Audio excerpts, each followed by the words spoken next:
How would you respond if someone came to the parish and offered to pay down our entire debt, so now that's $6 million, and also cover the financial needs of the parish, all staff salaries and maintenance costs, all paid for? It would be a massive donation for sure. Now, if this happened, would you still give in the collection? Would you still give in the collection? Would I? Would I still give in the collection? This opens up the question, and really what it's meant to make us reflect on, or have us reflect on, is why do I give? Why do I give? And if not, then what holds me back? What holds me back from giving? Last week I spoke about how God always gives his first and his best, and not just collectively to us as a human race, but to each one of us individually. God gives each and every one of us his first and his best. Jesus gives his whole self to us in the Holy Eucharist. And not just a small part of himself, and not just the leftovers, but actually his whole self to each and every one of us. Even if we're not able to receive the Holy Eucharist, it's there for us to adore Jesus in his entire self. God's constant and total self-giving really does, if we reflect on it, requires a response from us who are the constant recipients of his generosity. On a much smaller scale, I remember my father, I've said this before, my father would make us respond with a thank you to Mom, usually after supper, maybe even before, I can't remember, but it doesn't matter. And of course, he could see all over our face if we liked what she made or not. And it wasn't the way she made it, it was just, personal tastes. But if we didn't say thank you, no dessert. Old school. And there was no negotiation with my dad. No dessert, period. Don't even waste your breath. Now, this taught me, as I got older, because I thought he was mean when he did it, that the importance of giving thanks, of being grateful, because something had been done for me. It took me a while to piece that together. But this was somebody being generous for love for me. So it really does require a response on our part, God's constant generosity towards us. A gift given to us always demands a response. A wage is something that justice demands us to kind of receive as a part of a contract or an exchange. So you give me your labor, and then I give you money in return for the labor you've given to me. But a gift is entirely different. A gift is something undeserved, and yet it is given nonetheless. Because if it's not a gift, then it's a right, all right? It's a strict obligation.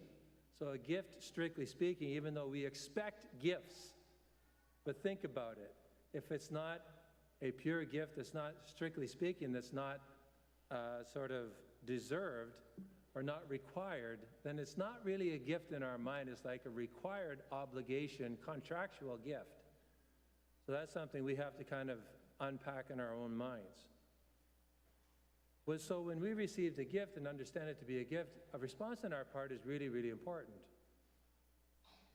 Imagine receiving a generous gift and then simply walking away without a word. Or giving a gift to somebody and they walk away without a word.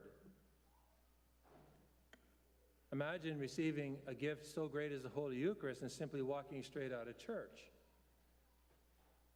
Now, somebody may have a serious or grave reason for that, but I'm not talking about those cases. This person would hopefully realize that they're being extraordinarily ungrateful. So do you give in response to what I have received or you have received? Do you give as an expression of gratitude?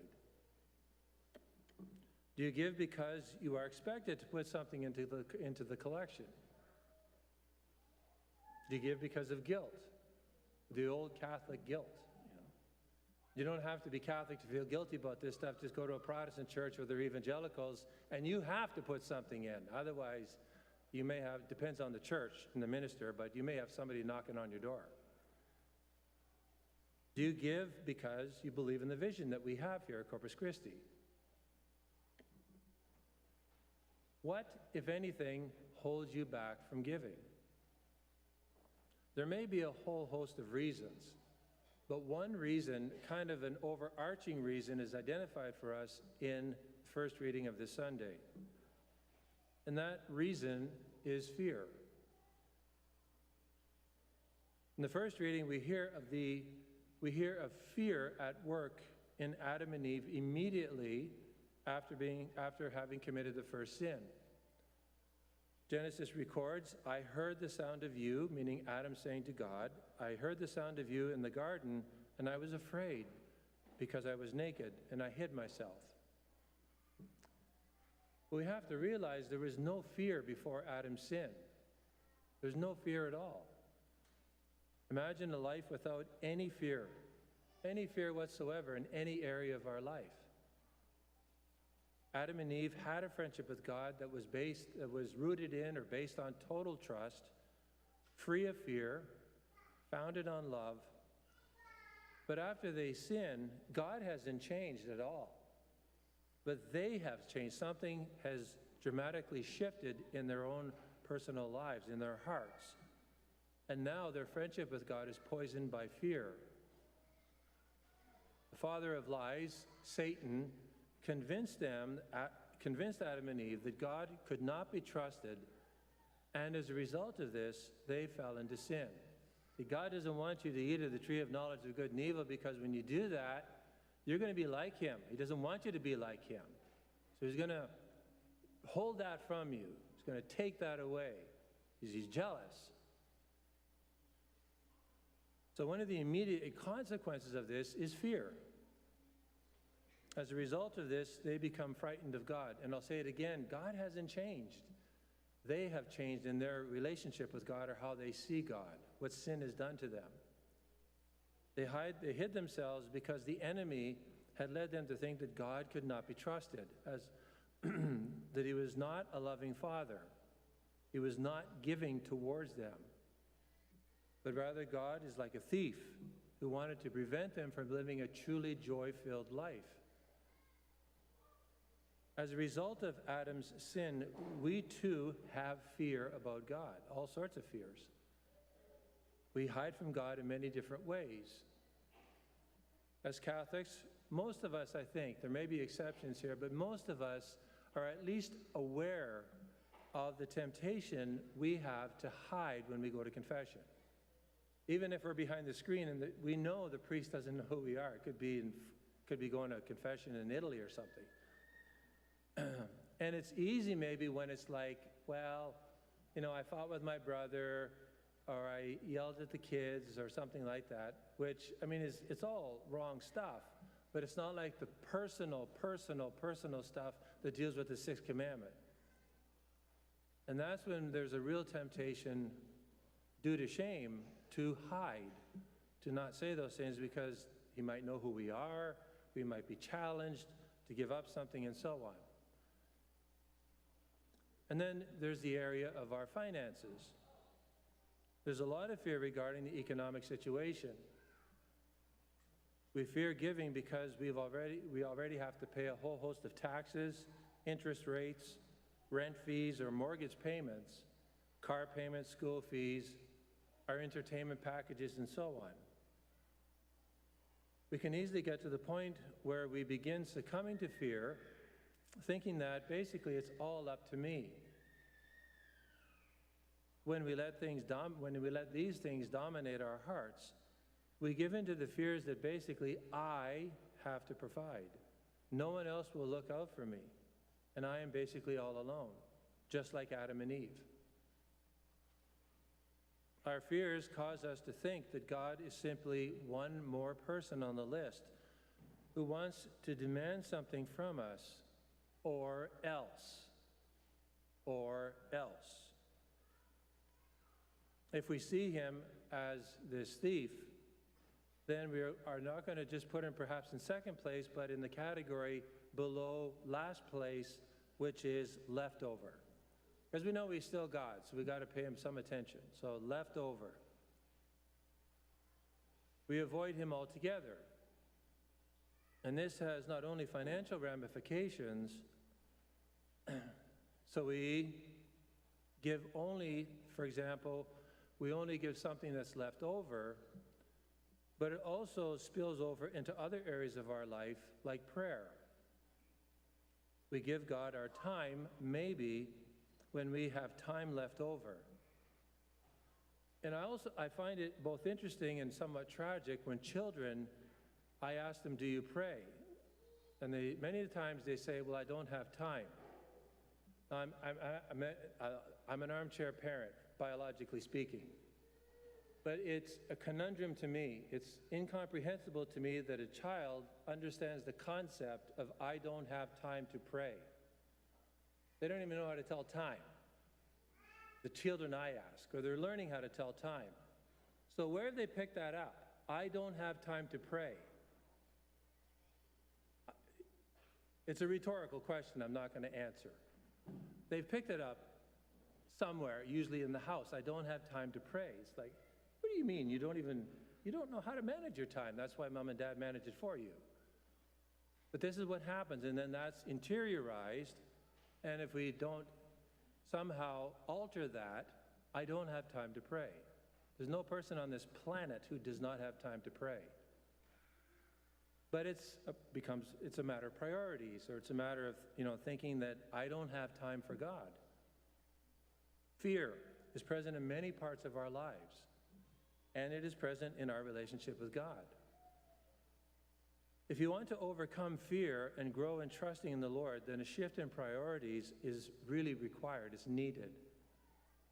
To overcome fear and grow in trusting the Lord in the financial areas of your life, then here is a formula to assist. It's simple, but it's challenging. Give, save, live. Give, save, live. Give, save, live. Very briefly, give first. What you can give, but do it first. This is to both overcome this fear that we have, but also a desire to grow in trust, grow in our relationship, in our trust in the Lord. Refuse to give in to fear, the fear of hiding, of holding back till the last and the least, or what's left over. Give first. We do this when we break out of and away from the fear of trusting God. Remember, Abel gave his first and his best to the Lord in Genesis, but Cain did not. Cain gave into his fear, or he was just basically thinking of himself, and God did not accept his offering. Now, was it the material items that were the difference? No, not at all. God doesn't need material items like you and I do. It was the heart. Abel was being generous with God, grateful to God, and gave his first and his best. Cain was being selfish, most likely, giving into whatever fear he might have had. So this is what God was addressing, not the item itself. Think and pray about what you will give first and not second. So that's the first, is to give. Save is second. Plan what you will need to put away for retirement and for the children. This was the idea of a very successful book many years ago, 1995 actually, called The Wealthy Barber. Some people here, you're old enough, you might remember this book, written by a Canadian named Chilton. The Wealthy Barber. It's built on the simple idea of saving and compound interest. A little bit every paycheck, he said first, I'm saying second. Give to God first, and then save. Every paycheck will compound over time. But it needs to be every paycheck, and second on your list. And if you need somebody to assist you in setting up things for you. It's a wise investment you're making in yourself, and if you have children or grandchildren, in them. And then third, live. Give, save, live. All the expenses that we need in order to live a decent style of life. Food, clothing, and shelter should always top the list. It was interesting, when I was visiting my mom this past week in Calgary, I talked to somebody, and this person was saying that her and her boyfriend were having a very difficult time just making ends meet, and like even paying the rent. And we just talked a little bit, and she unpacked that, and then she talked about 10 minutes later, and I don't think she really connected with what she was saying, but then she said, well, we can hardly afford Netflix and Crave. And I thought, that's interesting, because that's a total add-on. That's a nice thing. I know I get entertainment. I like entertainment just as much as anybody else. But is that in the same category or in the same priority as rent? And all these questions are really important for us to struggle with. We need to struggle with them. So live third. All the expenses needed to live a decent lifestyle. Last week, I shared my experience with Father Soria that led me to basically begin giving. I have never looked back, and I've come to realize that I give, why I give, and it's not because I have to. I don't. I could just not give. You probably would never know. But rather, I've come to realize that God and other people around me have been so good to me. So many people have invested in me in so many different ways. They have given to me. They've helped me. However you want to phrase it, they've invested in me. They've given value to me. And when all of a sudden a light switch goes on, I want to give back. I don't want to go to God like keeping this all to myself when so much has been done for me. Nobody is a rock or an island. We all invest in each other to a certain degree. We're the beneficiaries of God's generosity towards us, and so many people around us helping us. To return to the question, would I still give to the parish if all the debt and these operating expenses were covered? My answer is an absolute yes. And I say that not just because I should say yes, but because I know I would say yes. See, I've come to realize that I need to give more than the church or the parish needs to receive. I'll say that again because it's counterintuitive. My need to give to the church is greater than the church's need to receive. I need to give because so much has been done for me. If this parish did not need the money, I would still give. Precisely because it is more about my need to give back to God and as a way of showing my gratitude to all the people throughout my life who have done so much good for me. I need and want to give because of the generosity of God and people like Father Soria, and I haven't even touched on my parents, which is incalculable, all that they have done for me. So I invite each and every one of you to reflect on this question. It's a simple question, it's a thought-provoking question, and I hope it's a motivational or transformative question. How has God and others been generous to you in such a way that you want to give back? That you feel the need to give back. Not because you have to, but because you need to. You recognize so many people, God starting first, and others have been so generous to you in such a way that you want to give back, that you feel the need to give back. I really encourage you to reflect on this question.